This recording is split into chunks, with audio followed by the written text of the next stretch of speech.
Welcome প্রিয় ছাত্রছাত্রী, মাধ্যমিক পরীক্ষার্থীরা তোমাদের জন্য টেস্ট পেপার সলভ করেছিলাম এর আগে 59 ও 96 পাতা ভূগোলের। আজ সলভ করব 121 ও 148 পাতা। সম্পূর্ণ ভিডিও দেখে নাও, খুব সুন্দরভাবে তোমাদের বুঝিয়ে দেওয়া হবে। শর্ট কোশ্চিন এবং বড় কোশ্চিন আলোচনা করা হবে। তাহলে লাস্ট অবধি সঙ্গে থেকো এবং ভালো লাগলে অবশ্যই ভিডিওটি লাইক, শেয়ার এবং সাবস্ক্রাইব করো। প্রথমে চলে যাব 121 পাতা। নদীর গতিবেগ দ্বিগুণ হলে বহন ক্ষমতা বাড়ে কত গুণ? 64 গুণ। এটাকে ষষ্ঠ ঘাতের সূত্র বলে। ঝুলন্ত উপত্যকায় সৃষ্টি হয় জলপ্রপাত। ঝুলন্ত উপত্যকায় ঢালের বিচ্যুতি হয়, তাই সেখানে জলপ্রপাত সৃষ্টি হয়। একটি গ্রিনহাউস গ্যাসের নাম হচ্ছে CO2। অক্ষরেখার মান বাড়ার সঙ্গে সঙ্গে সূর্যরশ্মির পতন কোণের মান ক্রমশ কমে যায়, কারণ অক্ষরেখার মান বাড়লে সেটা মেরুর দিকে যায় এবং সেখানে সূর্যরশ্মির পতন কোণের মান কমে যায়, তির্যকভাবে পড়ে। সুস্পষ্ট হিমপ্রাচীর দেখা যায় আটলান্টিক মহাসাগরে। সুস্পষ্ট হিমপ্রাচীর দেখা যায় আটলান্টিক মহাসাগরে। কম্পোস্টিং পদ্ধতিতে নির্মিত হয় জৈব সার। ভারতের ক্ষুদ্রতম অঙ্গরাজ্যের নাম গোয়া। তাহলে ভারতের ক্ষুদ্রতম অঙ্গরাজ্যের নাম হচ্ছে গোয়া। বিস্তীর্ণ প্লাবন সমভূমি দেখা যায় গঙ্গা নদী অববাহিকায়। গাঙ্গেয় সমভূমি অঞ্চলে নদী অববাহিকায় পূর্ববর্তী প্রাচীন পলিযুক্ত অঞ্চলকে বলে ভাঙড় বা ভাঙাড়। ভারতে সর্বাধিক জলসেচ করা হয় যে পদ্ধতিতে, সেটা হচ্ছে কূপ ও নলকূপ। এটা মনে রাখবে, কূপ ও নলকূপ পদ্ধতিতে সর্বাধিক জলসেচ করা হয়। কৃষ্ণ মৃত্তিকা দেখা যায়, এটা তো সবাই পারবে, দাক্ষিণাত্যের মালভূমি অঞ্চলে। ভারতের কফি গবেষণাগার অবস্থিত চিকমাগালুরুতে। কফি গবেষণাগার অবস্থিত কোথায়? চিকমাগালুরুতে। ভারতের প্রযুক্তির রাজধানী বলা হয় বেঙ্গালুরু শহরকে। যে সংস্থা ভারতে ভূবৈচিত্র্য সূচক মানচিত্র তৈরি করে তা হচ্ছে সার্ভে অফ ইন্ডিয়া। এবার শুদ্ধ অশুদ্ধ। উৎপাটন প্রক্রিয়া হলো বায়ুর ক্ষয়কার্যের প্রক্রিয়া, অশুদ্ধ। উৎপাটন প্রক্রিয়া হচ্ছে হিমবাহের ক্ষয়কার্যের প্রক্রিয়া। ভ্যান অ্যালেন বিকিরণ দেখা যায় ম্যাগনেটোস্ফিয়ারে, এটা শুদ্ধ। ভূমধ্যসাগরীয় জলবায়ু অঞ্চলে গ্রীষ্মকালে বৃষ্টিপাত হয়, এটা ভুল, মানে অশুদ্ধ। ভূমধ্যসাগরীয় জলবায়ু অঞ্চলে কোন কালে বৃষ্টিপাত হয়? এটা তোমরা কমেন্ট করে জানাও, দেখি পারো কি না। একই সময়ে মুখ্য জোয়ার ও প্রতিপাদ স্থানে গৌণ জোয়ার হয়, শুদ্ধ। যে স্থানে মুখ্য জোয়ার হয় তার প্রতিপাদ স্থানে বা বিপরীত দিকে গৌণ জোয়ার হয়। ভারতের অধিকাংশ গম খারিফ শস্য হিসাবে চাষ করা হয়, এটা অশুদ্ধ। ভারতের অধিকাংশ গম রবি শস্য হিসাবে চাষ করা হয়, অর্থাৎ শীতকালে। মনে রাখবি কী করে? শীতকালে সূর্য কাছে থাকে।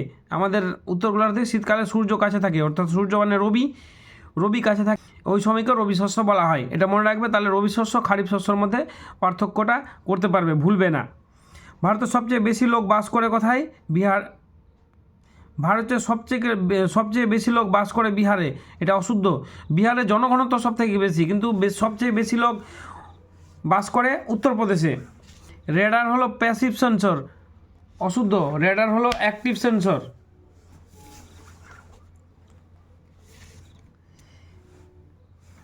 এবার চলে যাব শূন্যস্থান পূরণ। 6টি প্রশ্নের উত্তর করতে হয় এখানে। যে প্রক্রিয়ায় প্রাকৃতিক শক্তি ভূপৃষ্ঠের উপর কাজ করে ভূমিরূপের পরিবর্তন ঘটায় তাকে কি বলে? দেখো ভালো করে দেখে নাও। যে প্রক্রিয়া প্রাকৃতিক শক্তি ভূপৃষ্ঠের ওপর কাজ করে ভূমিরূপের পরিবর্তন ঘটায় তাকে বলা হয় বহির্জাত শক্তি। ড্যাশ পাহাড়ের সর্বোচ্চ শৃঙ্গ হচ্ছে মুলানগিরি। বাবাবুদান পাহাড়ের সর্বোচ্চ শৃঙ্গ মুলানগিরি। কর্ণাটক মালভূমির বাবাবুদান পাহাড়, তার সর্বোচ্চ শৃঙ্গ হচ্ছে মুলানগিরি। বৈপরীত্য উত্তাপ দেখা যায় বায়ুমণ্ডলের ড্যাশ স্তরে।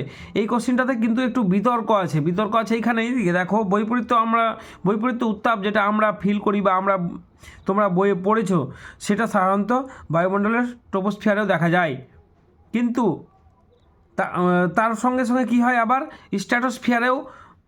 সাধারণভাবে স্ট্র্যাটোস্ফিয়ারে উচ্চতা বাড়ার সঙ্গে সঙ্গে উষ্ণতা বাড়ে এবং থার্মোস্ফিয়ারেও উচ্চতা বাড়ার সঙ্গে সঙ্গে উষ্ণতা বাড়ে। তাই এখানে স্ট্র্যাটোস্ফিয়ার লিখে দিলেও কোনো অসুবিধা নাই। আর আমি বলছি, এই ধরনের বিতর্কিত কোশ্চেন পরীক্ষায় আসবে না।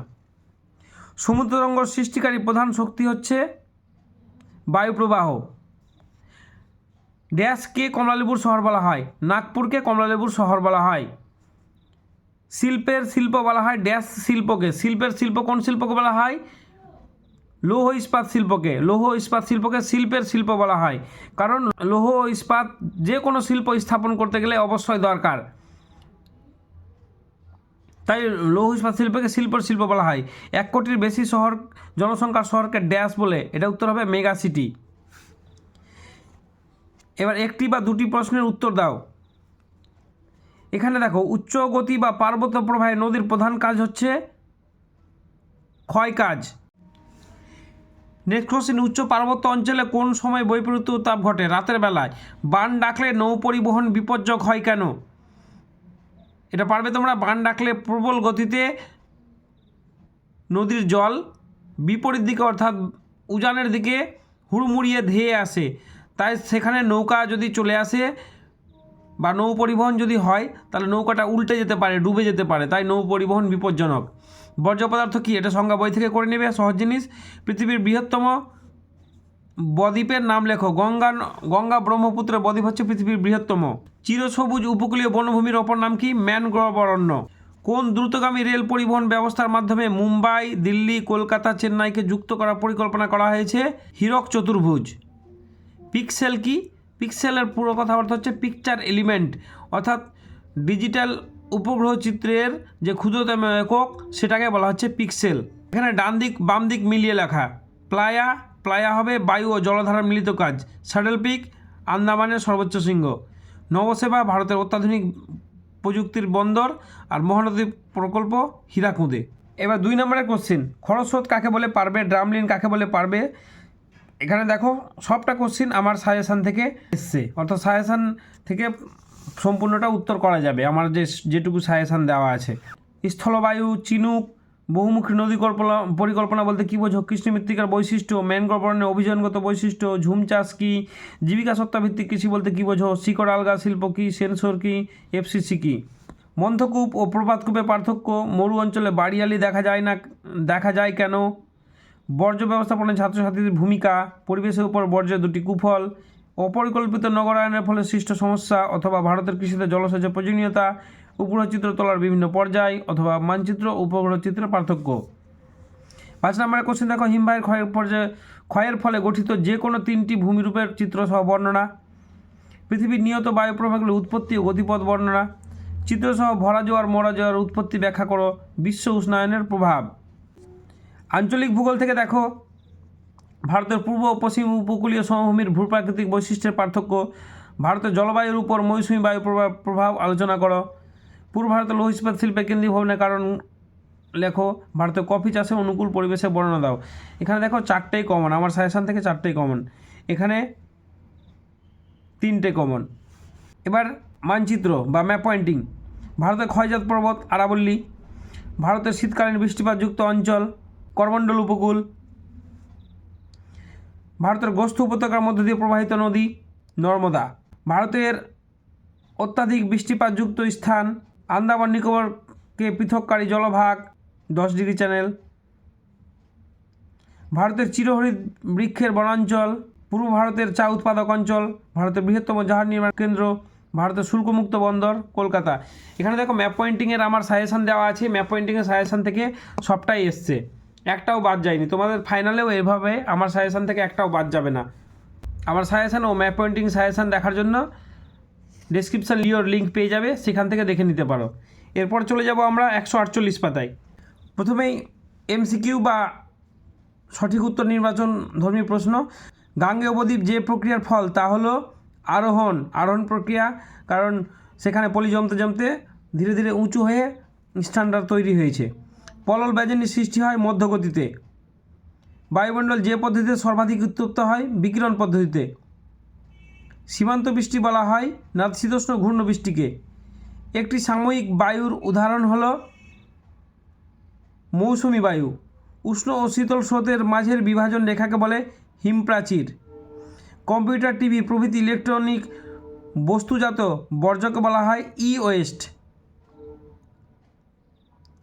1956 সালে রাজ্য পুনর্গঠনের প্রধান ভিত্তি ছিল ভাষা। আম্রবৃষ্টি দেখা যায় দক্ষিণ ভারতে। শিবালিক হিমালয়ের পাদদেশীয় অঞ্চলে ক্ষুদ্র ক্ষুদ্র শিলাখণ্ড সঞ্চিত হয়ে যে সমভূমি সৃষ্টি করে তাকে বলা হয় ভাবর। ভারতের দীর্ঘতম সেচ খালের নাম কি? ইন্দিরা খাল বা রাজস্থান খাল। এটা মনে রাখবে, ভারতের দীর্ঘতম সেচ খাল হচ্ছে ইন্দিরা খাল, যার আরেক নাম রাজস্থান খাল। এবার ভারতের প্রথম মেট্রো রেল চালু হয় কলকাতাতে। পেট্রোরসায়ন শিল্পের প্রধান কাঁচামাল হচ্ছে খনিজ তেল। সার্ভে অফ ইন্ডিয়ার সদর দপ্তর অবস্থিত দেরাদুনে। এবার শুদ্ধ অশুদ্ধ বিভাগ ক্ষয়ের শুদ্ধ অশুদ্ধ ধর্মী প্রশ্ন। পৃথিবীর বৃহত্তম অপসারণ সৃষ্ট গর্তটির নাম হচ্ছে কাতারা। শুদ্ধ। দিনের বেলায় উষ্ণ হালকা বায়ু পর্বতের ঢাল বেয়ে উপরে উঠলে তাকে বলা হয় ক্যাটাবেটিক বায়ু। অশুদ্ধ, এটা হবে অ্যানাবেটিক বায়ু। ভারত ও পাকিস্তানের সীমারেখা র্যাট ফ্লিক লাইন নামে পরিচিত। ঠিক আছে, শুদ্ধ। পশ্চিমঘাট পর্বতের পূর্ব ঢালে চিরহরিত অরণ্য সৃষ্টি হয়েছে। অশুদ্ধ। পশ্চিমঘাট পর্বতের পশ্চিম ঢালে চিরহরিত অরণ্য সৃষ্টি হয়েছে, আর পূর্ব ঢালে সৃষ্টি হয়েছে আর্দ্র পর্ণমোচী অরণ্য। এটা মনে রাখবে, পশ্চিম ঢালে চিরহরিত অরণ্য আর পূর্ব ঢালে আর্দ্র পর্ণমোচী অরণ্য। রেটুন পদ্ধতিতে আখ চাষের সঙ্গে যুক্ত। শুদ্ধ। তথ্য প্রযুক্তি শিল্পের মূল উপকরণ হচ্ছে মানুষের মেধা। শুদ্ধ। উপগ্রহ চিত্রের ক্ষুদ্রতম একক হচ্ছে সেন্সর। অশুদ্ধ। ক্ষুদ্রতম একক হচ্ছে পিক্সেল। এবার উপযুক্ত শব্দ বসিয়ে শূন্যস্থান পূরণ করুন। দুটি নদীর মধ্যবর্তী অঞ্চলকে বলা হয় দোয়াব। বায়ুমণ্ডলের ড্যাশ স্তরে বেতার তরঙ্গ প্রতিফলিত হয়ে ভূপৃষ্ঠে ফিরে আসে। এটি খুব সহজ উত্তর। যদি পারো তো কমেন্ট করে জানাও, নাহলে আমি শেষে উত্তরটা বলে দিচ্ছি। কৃষ্ণ ও শুক্লপক্ষের ড্যাশ তিথিতে মরা কাঁঠাল হয়। কৃষ্ণ ও শুক্লপক্ষের অষ্টমী তিথিতে মরা কাঁঠাল হয়। কেঁচোর সাহায্যে বর্জ্য পদার্থের বিয়োজন ঘটানোর প্রক্রিয়াকে বলা হয় ভার্মি কম্পোস্টিং। রাজস্থানের ড্যাশ এ মরু গবেষণা কেন্দ্র রয়েছে। যোধপুরে মরু গবেষণা কেন্দ্র রয়েছে। পূর্ব ভারত, নেপাল, ভুটানকে কলকাতা বন্দরের ড্যাশ বলে? পশ্চাৎভূমি বলে। কলকাতা বন্দরের পশ্চাৎভূমি, অর্থাৎ এইসব অঞ্চলের পণ্য সামগ্রী কলকাতা বন্দর দিয়ে রপ্তানি হয় এবং কলকাতা বন্দর দিয়ে এইসব অঞ্চলের দরকারি পণ্য সামগ্রী আমদানি হয়। ভারতের প্রথম কৃত্রিম উপগ্রহ হচ্ছে আর্যভট্ট। এবার একটি দুটি শব্দে উত্তর। ক্ষয়সীমা ধারণার প্রবর্তক হচ্ছেন WM ডেভিস। বায়ুমণ্ডলের কোন স্তরে সর্বনিম্ন তাপমাত্রা পরিলক্ষিত হয়? মেসোস্ফিয়ার স্তরে, -93 ডিগ্রি সেন্টিগ্রেড। ভূমধ্য সাগরীয় জলবায়ু অঞ্চলে কোন বায়ুর প্রভাবে শীতকালে বৃষ্টিপাত হয়? পশ্চিমা বায়ুর প্রভাবে শীতকালে বৃষ্টিপাত হয়। কঠিন বর্জ্যের অক্সিজেনবিহীন দহনকে কি বলা হয়? পাইরোলিসিস বলা হয়। কঠিন বর্জ্যের অক্সিজেনবিহীন দহনকে বলা হয় পাইরোলিসিস। প্রতিবেশী দেশগুলির মধ্যে ভারতের সবচেয়ে দীর্ঘ সীমারেখা কোন দেশের সঙ্গে আছে? এটা উত্তর হবে বাংলাদেশ। বল উইভিল পোকার আক্রমণ কোন ফসলে দেখা যায়? কার্পাস চাষে। পৃথিবীতে আন্তর্জাতিক সিরিজের ভূবৈচিত্র্য সূচক মানচিত্রের সংখ্যা কটি? 2222টি, অর্থাৎ 2222টি। এবার বাম দিকের সঙ্গে ডান দিকে মিলিয়ে লেখা। খামসিন সাহারা। খামসিন হচ্ছে একটি স্থানীয় বায়ু, সাহারা মরুভূমিতে প্রবাহিত হয়। ম্যানচেস্টার আহমেদাবাদকে বলা হয়। মারুতি সুজুকির কারখানা রয়েছে গুরগাঁওতে, আর ওড়িশাতে রয়েছে পারাদ্বীপ বন্দর। এবার তোমাদের উত্তরটা বলে দিই। বায়ুমণ্ডলের কোন স্তরে বেতার তরঙ্গ প্রতিফলিত হয়ে ভূপৃষ্ঠে ফিরে আসে? এটা উত্তর হবে আয়নোস্ফিয়ার। আয়নোস্ফিয়ার স্তরে বেতার তরঙ্গ প্রতিফলিত হয়ে ভূপৃষ্ঠে ফিরে আসে। এবার 3 নম্বর প্রশ্ন, 2 নম্বর ও 3 নম্বরের প্রশ্ন, 5 নম্বর প্রশ্ন। ষষ্ঠ ঘাতের সূত্র বলতে কী বোঝো? হিমশৈল কি? অ্যালবেডো কাকে বলে? অথবা আপেক্ষিক আর্দ্রতা বলতে কী বোঝো? স্ক্র্যাবার কি? অথবা বর্জ্য ব্যবস্থাপনা বলতে কী বোঝো? দুন কি? অথবা পশ্চিম ঝঞ্ঝা বলতে কী বোঝো? বিশুদ্ধ কাঁচামাল বলতে কী বোঝো? অথবা সোনালী চতুর্ভুজ কি? সেন্সর বলতে কী বোঝো? অথবা বিভেদন কাকে বলে? এবার 3 মার্কের প্রশ্ন। নদী মোহনায় বদ্বীপ কেন গড়ে ওঠে ব্যাখ্যা করো। ঘূর্ণবাত ও প্রতীপ ঘূর্ণবাতের পার্থক্য লেখো। বর্জ্য ব্যবস্থাপনার শিক্ষার্থীর 3টি ভূমিকা আলোচনা করো। জৈব ভঙ্গুর ও জৈব অভঙ্গুর বর্জ্যের পার্থক্য। বহুমুখী নদী পরিকল্পনা কাকে বলে? এই পরিকল্পনার উদ্দেশ্য। ভারতের নগরায়নের 3টি সমস্যা উল্লেখ করো। জিওস্টেশনারি ও সানসিঙ্গ উপগ্রহের পার্থক্য নির্দেশ করো, অথবা উপগ্রহ চিত্রের 3টি ব্যবহার। দেখো, আমার সবটা সাজেশান থেকে এসছে। আমার সাজেশান থেকে পড়াশোনা করলে একটাও ছুটবে না। হিমবাহ ও জলধারার মিলিত সঞ্চয় কার্যের ফলে সৃষ্ট ভূমিরূপের সচিত্র বিবরণ। পৃথিবীর চাপ বলের সঙ্গে নিহিত বায়ু সম্পর্ক আলোচনা করো। সুন্দরবনের উপর বিশ্ব জলবায়ু পরিবর্তনের প্রভাব আলোচনা করো। চিত্রসহ জোয়ার ভাটার সৃষ্টির কারণ আলোচনা করো। এবার আঞ্চলিক ভূগোলে ভারতের পূর্ব ও পশ্চিম উপকূলীয় সমভূমির একটি তুলনা। পলিমৃত্তিকা ও কৃষ্ণ মৃত্তিকার বৈশিষ্ট্য সংক্ষেপে আলোচনা করো। ভারতের চা চাষের অনুকূল পরিবেশ আলোচনা করো। পূর্ব মধ্য ভারতের লৌহ ইস্পাত শিল্পের কেন্দ্রীয় ভবন আলোচনা করো। এখানে দেখো 5 মার্কের কোশ্চেন আমার সাজেশান থেকেই এসছে, আমার সাজেশানের বাইরে কিন্তু আসে, অর্থাৎ আমার সাজেশান পড়লে সব প্রশ্নের উত্তর পারবে। এবার মানচিত্র, ম্যাপ পয়েন্টিং। আরাবল্লী পর্বত, নর্মদা নদী, বছরে 2বার বৃষ্টিপাতযুক্ত অঞ্চল, ম্যানগ্রোভ অরণ্য, পূর্ব উপকূলে একটি স্বাভাবিক পোতাশ্রয়যুক্ত বন্দর বিশাখাপত্তনম, ভারতের প্রধান কৃষ্ণ মৃত্তিকা অঞ্চল, ভারতের কফি উৎপাদক অঞ্চল, পশ্চিমবঙ্গের একটি তৈল রসায়ন শিল্পকেন্দ্র, ভারতের প্রধান প্রশাসনিক কেন্দ্র, আর ভারতের দক্ষিণতম বিন্দু। দেখছো ম্যাপ পয়েন্টিংও আমার সাজেশান থেকেই সব এসছে। তাহলে আজ এইটুকু থাকলো, পরবর্তীতে আবার টেস্ট পেপারে 2টি পেজ নিয়ে আলোচনা করব। Thank you.